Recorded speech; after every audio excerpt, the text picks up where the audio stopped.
One of the best-known global broadcasters, the BBC World Service, has applied for a grant from the US State Department.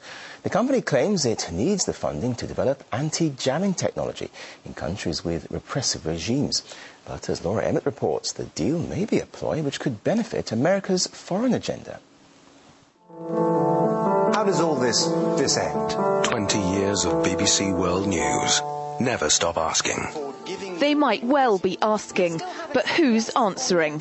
Viewers of the BBC's World Service might be surprised to learn that from May it could be the US State Department. In what's being called the first deal of its kind, the American government will fund the World Service.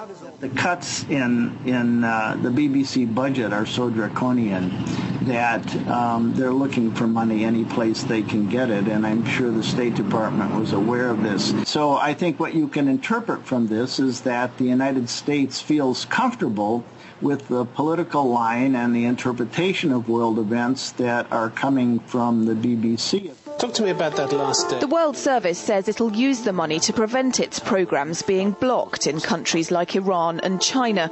But there's a worry that cash from the US government will come with strings attached. The minute you actually start taking money, there's bound to be a certain element of he who pays the piper calls the tune. So it's a very strange arrangement, and I would worry that the more complicated we make BBC World Service, actually the less pure its message can be. This won't be the first time the BBC has accepted money from organisations with their own agenda. In 2008, the corporation faced accusations of pro-Europe bias after it was revealed it had taken out $230 million in loans from the EU. The loans were given by the European Investment Bank, one of whose goals is promoting EU policies.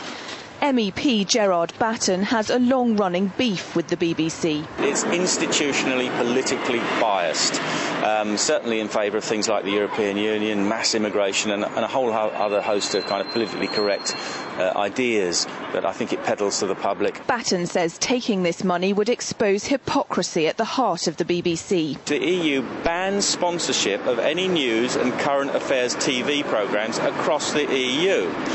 Now, that would appear then that if the US State Department is going to fund BBC, that would appear to be in breach of the directive. The deal with the US State Department will be formally announced on International Press Freedom Day at the beginning of May, something its detractors will find deeply ironic. It's the worldwide reach of the BBC that's made the US State Department decide it's worth investing in.